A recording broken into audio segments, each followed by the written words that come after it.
제목을 신령한 복을 받은 자라고 했는데, 이 에베소서는 옥중에서 밖에 있는 성도들에게 보낸 편지이죠.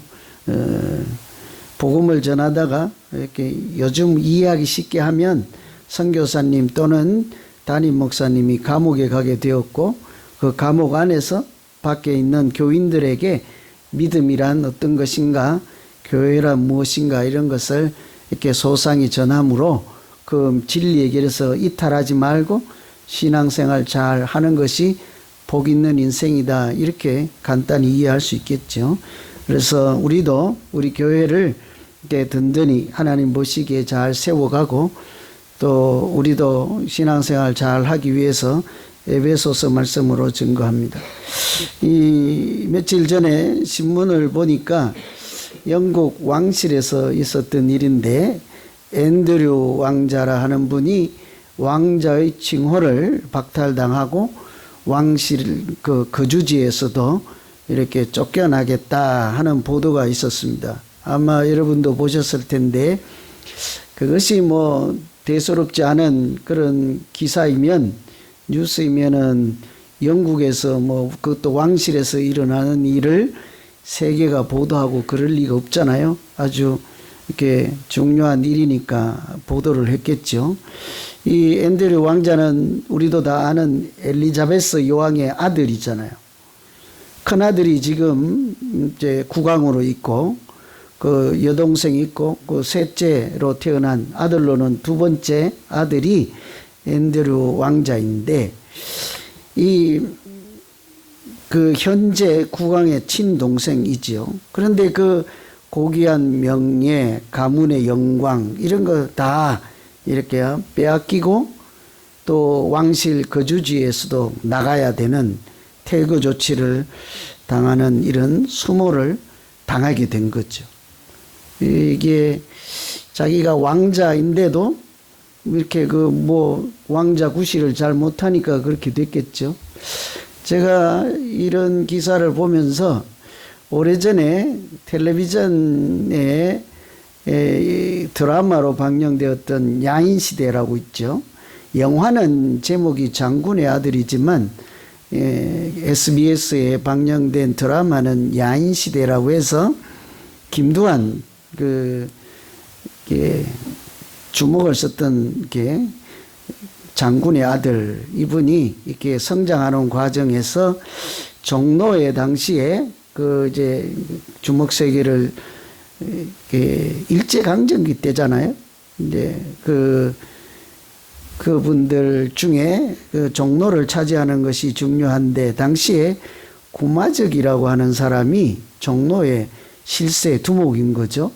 근데 이제 성장하고 자라는 김두한이 종로의 패권을 차지하려면 어쨌든 그 대장과 대장끼리 결투를 해야 되는데, 그날이 결투하는 장면이죠. 아주 강하니까 뭐 종로를 차지하고 있었겠죠. 구마적이라는 사람이 김두한을 맞이해서 아무리 잘 나가는 김두한도 소용이 없더라고요. 그래서 실컷 두들겨 맞고 땅에 쓰러져서 이제 뭐 기절하다시피 해서 이렇게 있을 때죠. 그러니 구마적이 이제 싸움이 끝났다, 이겼다 하고 옷을 입고 딱 이제 가려고 하는데 사람들이 박수를 막 치는 거예요. 쓰러져 있던 김두한이 일어나는 거예요. 왜 어떻게 해서 일어나는가 하면, 그 누워 있을 때, 쓰러져서 기절해 있을 때 그 귀에 이렇게 아버지의 소리가 들리는 거예요. 두한아 일어나라, 이러겠죠. 너는 장군의 아들이다. 너는 독립전쟁을 했던 김좌진의 아들이니라, 일어나라. 이 소리가 귀에 들리는 거죠. 그러니까 기절했던 사람이 자기가 장군의 아들이라는 사실을 깨닫고, 이게 좌절하고 끝난 싸움에서 일어나서 새로 싸움을 다시 하는 거죠. 그런데 이길 수 없었던 그 싸움을 결국은 이겨서 종로의 패권을 차지하는 거예요. 여러분, 제가 앤드류 왕자와 그 김두한이라는 사람 두 분을 이렇게 말씀드렸잖아요. 차이가 뭐예요? 한 사람은 이미 가지고 있던 자기의 명예, 뭐 영광 이런 거 다 빼앗겨 버리고, 한 사람은 되지도 않을 것 같고 절망해서 기절했던 그 순간에 이렇게 다시 일어나서 기적을 만들어내잖아요. 이 그 차이는 자기가 누구인지를 아는 사람하고 또 자기가 누구인지도 모르고 이렇게 경거망동하게 산 사람, 이 차이인 거예요. 앤드류 왕자는 자기가 그 대단한 엘리자베스 여왕의 아들인 그 신분을 망각한 거죠. 그러니까 범부처럼 산 거예요. 왕자라는 것 잊어먹고 세상 사람들처럼 행동하고 말하고 그렇게 자기 좋아하는 거 하고, 그러니까 세상으로부터 삿대질 받고 존경받지 못하고 가문의 영광을 가리죠. 반면에 자기가 누군지도 모르고 그러다가 이제 자기가 그 아주 절체절명의 순간에 장군의 아들이라는 자기 인식, 자기 정체성을 깨달았을 때 불가능한 일을 만들어내잖아요. 참 두 사람이 제가 동시에 생각이 났어요. 그 기사를 보는데. 그 뭐 두 사람만 생각하려고 한 게 아니고 사실은 우리의 믿음 생활에서도 똑같다는 거예요. 원래는 제가 이 앤드류 왕자나 김대환 이야기를 하려고 하지 않고 심리학자들이 자기 정체성 이론에 대한 것을 소개해 드리려고 했는데 좀 딱딱하잖아요. 정체성 단어부터 딱딱하잖아요. 그래서 제가 바꾼 거예요. 그 학자들도 우리가 자기가 누구인지 자기 정체성에 대한 확실한 인식, 자각만 갖고 있으면 인생이 달라진다, 이런 거예요. 다른 사람이 뭐라고 해도 흔들림이 없는 거죠. 나는 누구 이런 게 분명하니까. 여러분이 뭐 저를 무시하고 저 양반은 목사 아니다 그래도 아무 상관없어요. 난 상처도 안 받아요. 여러분이 뭐 나 목사 자격증 줬습니까? 뭐 신학교가 좋겠습니까? 뭐 하나님이 나보고 목사하라는데 뭐 여러분이 뭐라 해봐야 아무 소용없다니까요. 웃으라고 했더니 뭐 아멘만 하고 있어요. 그 자기 정체성이 어떠한지를 분명히 알면 남이 욕을 하든 흉을 보든 아무 관계없죠. 우리 신앙생활도 그런 거예요. 오늘 사도 바울이 밖에 있는 교인들에게 편지를 보내는 거잖아요. 자기 담임 목사나 또 자기에게 복음을 전해준 선교사님이 감옥에 갇혔으니까 믿고 따르던 사람이 감옥에 갇혔잖아요. 누구를 따르지요? 누구를 믿지요? 그 밖에 있던 사람들이 이때다 하고, 뭐 제가 작년에 휴가 처음으로 갔더니 이때다 하고 교회 안 나오신 분들이 계시다면서 찔려갖고 그냥, 그죠?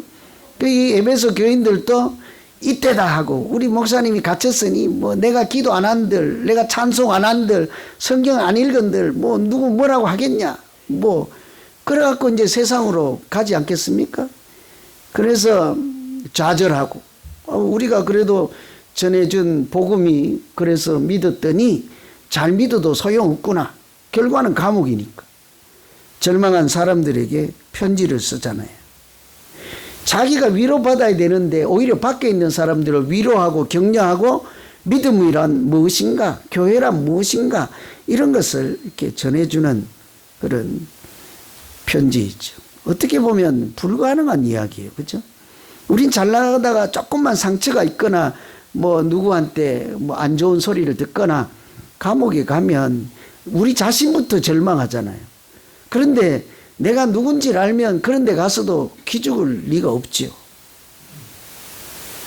이 사도 바울만 그런 것이 아니라 저는 우리 모두가 이 예수사랑 비전교회에서 신앙생활하는 한 시시하게 믿음 생활해야 되겠습니까? 그렇게 하시려고 하면 안 하는 거죠. 시시하게. 그 여기 다니면 이왕 믿음 생활 할 거 제대로 해야 되지 않겠냐고요. 그래서 어떤 형편에 처할지라도 나는 이런 사람이야. 어떤 사람이요? 그래도 LA에서 그래서 믿으면 제일 좋은 교회, 예수사랑 비전교회 다니는 사람이야. 뭐 아멘이 잘 안 돼서 난 강요는 안 해요. 그런 자각을 갖고 있고 내가 어떤 사람인지 나에게 준 믿음이 어떤지를 잘 알아서 전혀 흔들림도 없고 능력도 나타나고 은혜도 충만한 또 우리 자신이 교회다운 교회로 세워져 가는 신앙생활이 되기를 간절히 기원합니다. 제가 여러분한테 밥 사달래요, 떡 사달래요, 뭐 해달래요. 아무것도 안 해줘도 돼요. 난 기대하는 거 아무것도 없어. 바라지도 않아요. 한 번도 얻어먹지도 못했지만 바라지도 않아요. 그 대신 제가 간절히 소원하는 게 있어요. 제가 살아야 이제 얼마나 살겠습니까? 제가 이제 담임을 해야 이제 얼마나 더 하겠냐고요.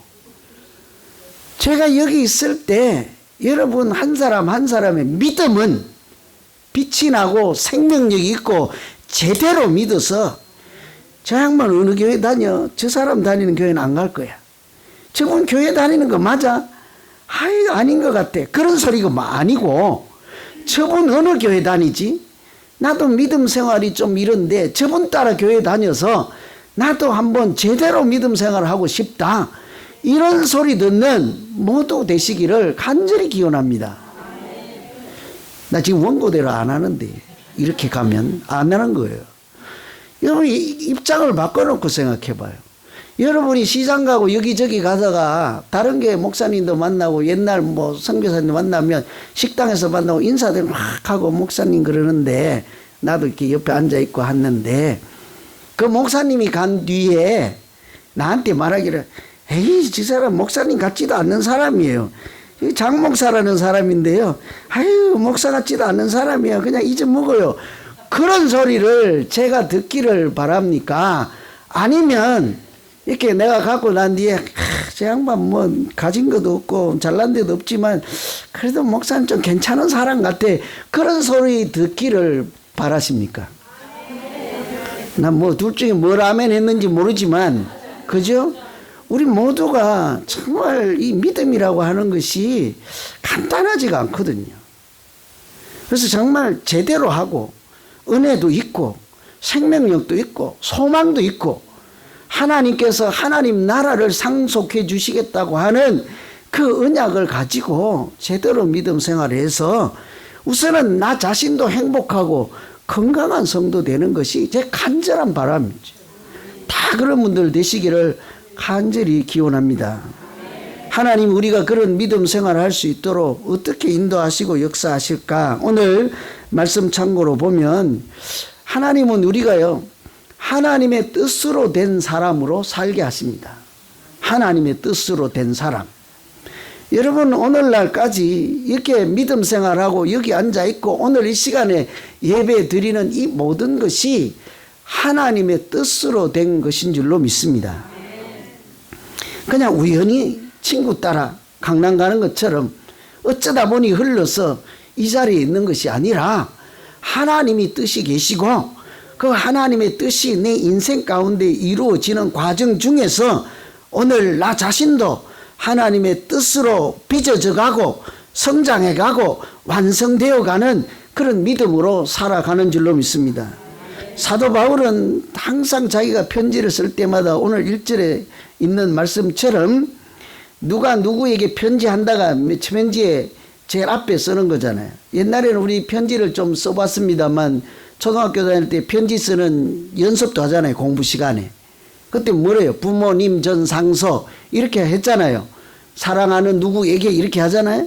사도 바울은 그 편지를 쓸 때마다 자기를 소개하기를 내가 너에게 편지 쓴다 할 때 자기를 하나님의 뜻으로 사도된 바울이 에베소 성도들에게 편지를 드립니다.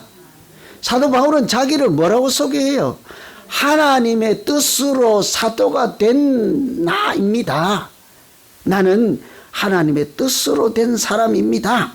이런 자기 이해가 있으니까 현재 감옥에 들어있지만 울지 않는 거예요. 주눅들지 않는 거예요. 불행하지 않는 거예요. 낙심하지 않는 거죠. 그리고 오히려 밖에 있는 교인들에게 그들에게 자신 있게 위로할 수 있고 용기를 줄 수 있고 그들이 좀 이렇게 소홀하고 등질 수 있는 믿음 떠나지 않도록 믿음은 이런 것입니다 하고 이렇게 당당하게 소개해 줄 수 있는 거예요. 얼마나 이 사람이 이게 하나님의 뜻으로 된 자기 자신에 대해서 자긍심이 있는지요? 3절부터 14절까지 헬라어를 보면 문장이 한 개예요. 하나님의 뜻으로 된 그것이 얼마나 감격스러운지 쉴 틈 없이 그냥 이렇게 쓴다고요, 편지를. 그러니 어려운 형편에 있어도 오히려 다른 사람을 위로할 수 있는 하나님이 주시는 능력이 저절로 막 나오는 거죠. 저도 이렇게 우리 교회에서 믿음 생활을 하다 보면 저를 위로하거나 격려해 주는 분들이 별로 잘 없어요. 왜 여러분에게 그런 능력이 안 나타나죠? 저보고 맨날 위로해 주고 격려해 달라고 그러지 마시고 또 뭐 너무 자세하게 얘기하면 누군지 다 들통나니까 그만하죠. 여러분도요. 내가 뭐 성도고 뭐 집사인데 어떻게 목사님을 격려합니까? 하나님은 그런 거 안 따져요. 전국에 가면 뭐 목사 따로 있고 뭐 장로 따로 있고 따로 있습니까? 거룩한 백성이죠. 하나님 앞에서. 하나님이 우리 모두에게 상황에 관계없이 능력 주시고 은혜 주셔서 누구라도 위로하고 용기를 주고 그 사람이 믿음 잘 살아갈 수 있도록 도울 만한 우리 모두 되시기를 간절히 기원합니다. 다 할 수 있다니까요. 안 될 것 같죠. 요셉이라는 사람은 17살쯤 됐을 때 청소년기에 노예로 팔려갔잖아요. 그것도 가족들의 배신으로. 그것도 돈도 많이 받는 거, 돈 한 냥 받고 은 2개 받고 그렇게 형제들에 의해서 다른 나라의 종으로 팔렸는데 가서 보니 뭐예요? 남의 집에 종살이 해야 되잖아요. 그러다가 또 이렇게 누명을 쓰고 옥에도 갇히고 그랬잖아요. 그런데 항상 자기는 자기를 누구라고 생각합니다. 합니까? 나는 어릴 때 가족에서 버림받은 자예요. 나는 지금 돌아보니 내 꼴이 아니에요. 노예로 이 청춘을 공부도 못하고 노예로 살아가는 게 버림받은 자예요. 부모님 사랑도 못 받은 자예요. 자기 인생이 꼬이니까 다 부모님 탓이요. 그런 하나님은 뭐 어디 계십니까 하고 원망 불평 이렇게 해야 되는데 그렇게 안 하잖아요. 야곱이 아버지께서 돌아가시고 나니까 형제들이 이제 저 동생 요셉이 우리에게 옛날에 당했던 거 보복하면 어쩌나고 덜덜덜 떨고 있을 때 뭐라고 그래요? 자기를 뭐라고 소개합니까? 당신들이 옛날에 나를 괴롭히고 노예로 팔아보고 억울하고 내가 분통이 터졌지만 아버지 때문에 내가 이날까지 참았다니까 이제 두고 보자. 내 반드시 원수 갚는다. 이렇게 소개하지 않고 뭐래요? 형님들 그런 생각들 하지 마시오. 나는 그런 사람이 아니라 하나님의 뜻으로 된 사람이요. 하나님의 뜻이 있어서 당신들보다 나를 먼저 여기 보내시고 하나님의 구원을 베푸시기 위해서 나를 여기까지 먼저 보내서 당신들의 앞날을 준비하게 하시고 예비하신 그런 사람이 올시다. 내가 뭐 사사롭게 감정이나 이렇게 베풀고 억울한 거에 갚고 그런 정도 사람인 줄 아시오. 나를 과소평가하지 마시오. 나는 하나님의 사람이요. 하나도 억울하지 않는 거예요. 하나도 원망스럽지 않은 거예요. 오히려 어떻게 하나님이 나를 쓰실까? 어떻게 쓰임 받을까? 그러니까 주눅도 들지 않고 눈물도 원통도 애통함도 없는 거죠. 아름다운 인생이지 않습니까? 우리도 마찬가지예요. 내가 누구인지만 알면요 인생이 달라져요. 여러분 오늘까지 잘 안 풀린 인생들 계십니까? 오늘 이 시간에 한번 정신 차리고 들어보세요. 다시 말씀드릴게요. 내가 누구인지를 제대로만 알면 인생이 달라진다니까요. 대충 알면 안 돼요. 제가 그래서 오늘은 꼭 우리 다 같이 한 번만 따라해 봅시다. 나는 하나님의 뜻으로 된 사람이다. 그냥 소리만 흉내내면 안 돼요. 진심으로. 나는 하나님의 뜻으로 된 사람이다. 이따가 밥 먹을 때도 그래야 되고 집에 가서도 그래야 돼요. 이따가 집에 갔는데 남편이 바가지 긁거나 아들이 투덜투덜 거리면 막 이렇게 삿대질 하지 말고 그래 봐도 나는 하나님의 뜻으로 된 사람이요. 당신들하고는 차원이 다르올시다. 그러면 그 중에서도 그런 중에서 찬양이 나오죠. 감사가 나오죠. 우리 믿음 생활할 때도 나는 하나님의 뜻으로 된 사람이요 해봐요. 여러분 장로가 되거나 근사가 되거나 목사가 되거나 뭐 선교회장 또 이제 투표할 때인데 서로 막 표 많이 얻으려고 뇌물 쓰고 그럴지도 모르겠지만 홈장들 뭐 인기 좋아서 됐습니까? 그런 분들이요.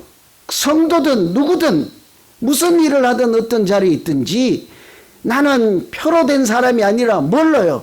하나님의 뜻으로 된 사람이야. 이 생각을 한 번만 하는 순간이요. 생각이 달라져요. 안목이 달라져요. 내 마음의 평강이 달라져요. 사람들이 무시하고 때려도요. 아무 영향을 받지 않아요. 그러니까 제가 얼굴이 이렇게 반짝반짝 하잖아요. 얼마 전에 저 브라이존이 아니고 인터넷 회사 뭐죠? 스펙트럼에 갔더니 나보고 총각이라고 했다는 사실을 기억했어요. 네? 그 사람 눈에 그래 보인 거예요. 뭐 비웃지 마세요, 여러분. 내가 누구인지만 알면 하나님이 부르시고 이렇게 하나님의 뜻으로 된 인생을 살아가는 중이구나. 좀 아프면 어떻고 좀 슬프면 어떻고 뭐 어때요? 우리가 그렇게 믿음 생활하면 하나님은 틀림없이 우리의 믿음 생활이 빛나게 하시고 하나님의 은혜와 능력이 나타나는 귀하고 아름다운 믿음 생활이 되도록 역사하실 줄로 믿습니다. 두 번째는 이 사도 바울 말씀 보면 신령한 복을 누리며 살게 하신다. 하나님이 예수 믿는 사람은요 그냥 살라 하지 않고 신령한 복을 받은 자로 살게 하십니다. 복을 받은 것이 별로 없어가지고 이쪽 줄에 세 분만 아멘 했는데 여러분 받은 복이 많으십니까? 부자 되셨어요? 여러분 정말 하나님이 주신 복을 좀 몇 개 갖고 계십니까? 아들이 잘 됐습니까? 왜 아멘 하세요? 아들 없어요? 이 그냥 복이라 하지 않아요. 우리는 이 3절을 보면 찬송하리로다. 하나님과 우리 주 예수 그리스도의 아버지께서 그리스도 안에서 하늘에 속한 신령한 복을 우리에게 주셨느라. 그잖아요.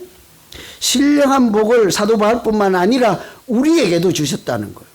사도 바울이 감옥에 있을 때 밖에 성도들 울고 있고 좌절하고 믿음을 떠날까 말까 하는 사람들에게 너희는 그냥 대충 살아갈 사람이 아니라 하나님이 주신 신령한 복을 갖고 있는 사람들이야. 이 얘기를 해주는 거죠. 저도 여러분에게 그 말씀을 꼭 전해드리고 싶어요. 사도 바울이 부탁하고 하나님이 제게 부탁했거든요. 여러분에게 그 사실을 꼭 알게 해달라는 거예요. 여러분 아까 복 받은 분들입니까 하니까 아멘이 안 되는 분들도 있죠. 요즘 사업도 잘 안 되고 뭐 몸도 아프고 이제 뭐 살 날도 안 남았고 하나님은 안 계신 것 같고 뭐 머리도 허옇고 뭐 저도 이렇게 머리가 훅 뚫렸고 그러니까 별로 복 받은 인생이 아닌가 보다 하는데 그게 아니라 하나님 뭐래요? 잘 사는 복, 부자 복, 건강한 복 그런 게 아니라 어떤 복을 우리 모두에게 주셨다고 합니까? 신령한 복을 주셨대요. 그게 뭘까요? 신령한 복이. 머리에서 뭐 연기가 막 나야 신령한 복입니까? 무슨 복일까요? 사도 바울은 내가 하나님께서 예전부터 나를 택하시고 예정하시고 하나님의 자녀가 된 것이 나에게 가장 신령한 복입니다. 그 복을 당신들도 받은 사람들입니다. 이렇게 얘기하는 거예요.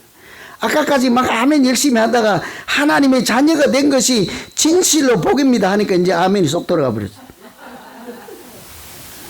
그 몰라서 하는 소리예요. 몰라서 하는 소리예요. 정말 여러분 성경은 우리의 믿음을 보배 같은 믿음이라 하잖아요. 하나님이 우리를 뭐라고 합니까? 너는 내 것이라 이렇게 하잖아요. 오늘 찬양도 불렀잖아요. 너는 내 것이라. 너는 그냥 내 거 이렇게 아니라 내 소유물 이게 아니라 너는 나에게 보배 같은 존재니라 하죠. 누구를? 예수 믿는 사람, 하나님을 아버지라고 부르는 사람들에게 하나님이 그런 사람들 보고 너는 나에게 가장 소중한 존재야 이런 말씀을 하신다니까요. 이런 자각이 있으면 다른 사람들이 저 모질이 그래도 아무 관계 없어요. 그 사람들이 나보고 흉보고 뭐라고 해도 하나님은 나를 보고 뭐래요?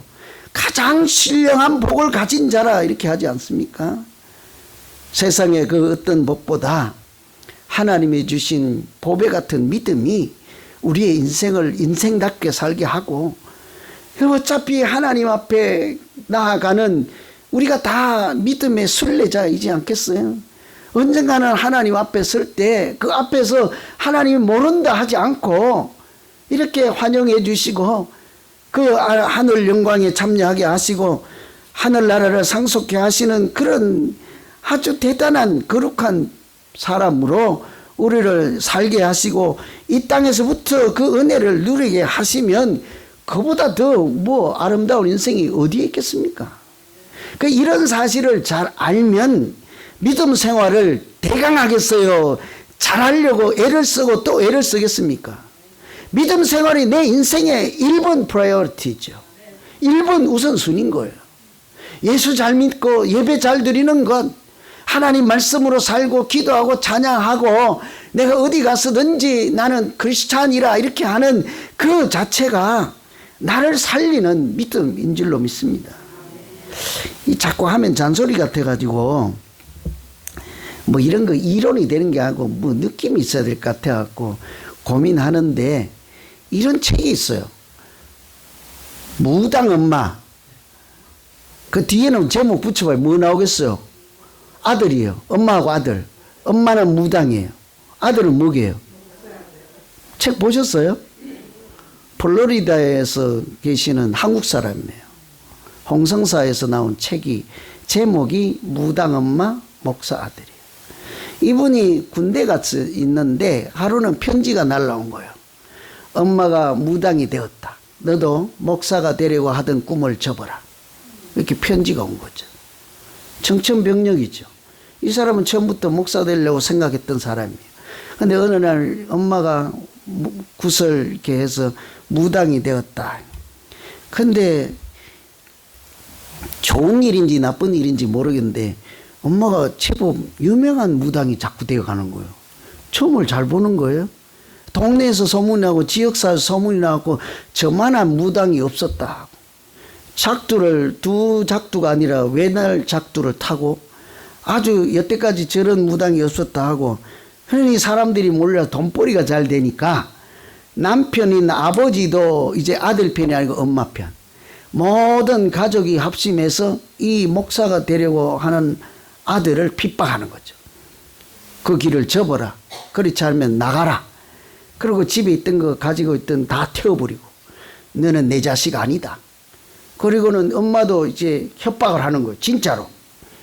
뭐 가지고 와서 너 포기 안 하면 네 보는 앞에서 내가 그냥 어떻게 한다. 말로 다 표현하지 못하는 그런 말을 하는 거예요.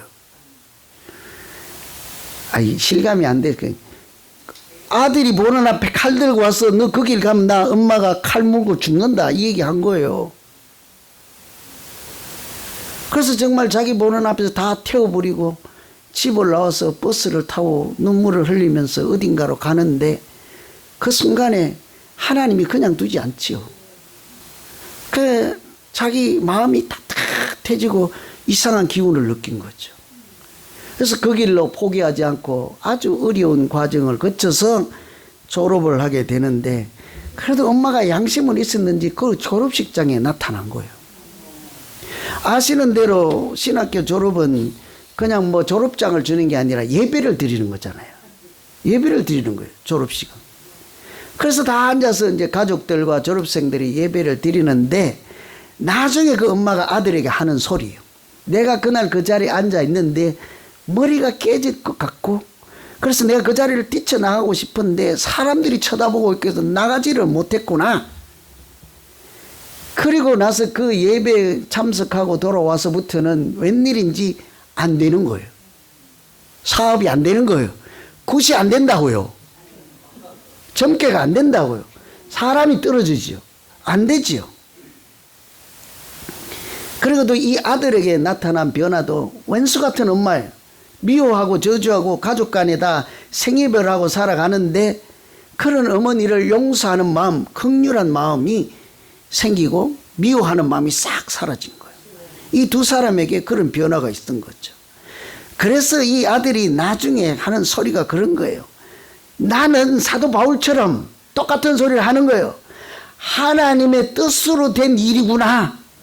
하나님의 뜻으로 하나님이 나를 택하시고 이 가정, 저주받은 가정, 무당의 굴레에서 벗어날 수 없었던 이 가정을 내가 좀 고통스럽고 불태워지고 욕을 듣고 험한 꼴을 당했지만, 고통스러운 과정을 통했지만 이제야는 알았다. 내가 내 뜻으로 하는 것이 아니고 하나님의 뜻으로 된 사람이구나. 그러니 하나님을 전혀 모르는 불쌍한 우리 어머니를 하나님을 아는 백성으로 다시 거듭나게 하시고, 이 하나님의 기적이 이 가정에 일어나서 서로 다시 가족끼리 재회하고 화해하고 화목하고 우상의 굴레에서 벗어나도록 하는 신령한 복을 누리게 하신 줄로 믿습니다. 이 아들의 고백이에요. 여러분, 그 가정에 돈을 1,000,000원 갖다 주면 하나님의 복이라 하겠습니까? 서로 자기들은 내 아들 아니다, 너는 나가라, 죽어라, 죽는다 그러면서 이렇게 하는 그 사이에 황금이 100개면 뭐 할 것이며 돈이 많으면 뭐 하겠습니까? 그러나 하나님은 하나님의 뜻으로 그 아들을 택해서 자녀를 삼고, 그 아들을 통하여 어머니를 자녀로 삼고, 그 가정이 다시 회복되게 하시고 이제 사람답게 살고 인간답게 살게 한 것이 그 가정에 하나님이 주신 가장 큰 복인 줄로 믿습니다. 우리도 마찬가지예요. 우리 교회 다니면서 여러 가지 이유로 교회를 올 수가 있죠. 친구 만나고, 이 교회는 밥이 맛있다고 하니까 밥 좋고, 뭐 재미있는 일도 많고 여러 이유로 다닐 수도 있죠. 그것을 떠나서 오늘 내가 한번 예배드리고 여기서 믿음 생활하는 것이 내 생각대로 하는 것이 아니라, 내 계획대로 하는 것이 아니라 하나님의 뜻으로, 하나님의 뜻이 내 인생 가운데서 이루어지는 과정이구나. 하나님이 나에게도 신령한 복을 주셔서 내가 그 복인 줄도 모르고 거듭 잘 때에 오늘 또 다시 오늘 이 말씀으로 깨닫게 하셔서 믿음을 보배같이 여기고 그렇게 살아갈 때 연약하고 불쌍하고 나약한 우리일지라도 하나님이 그 믿음 사용하셔서 우리의 영혼을 살리시고 가정을 살리시고 내 인생을 다시 살리시고, 뿐만 아니라 우리를 통해서 많은 사람들을 살려서 하나님께 영광을 돌리는 우리 모두의 믿음 생활이 되시기를 간절히 기원합니다. 기도하겠습니다. 하나님 아버지,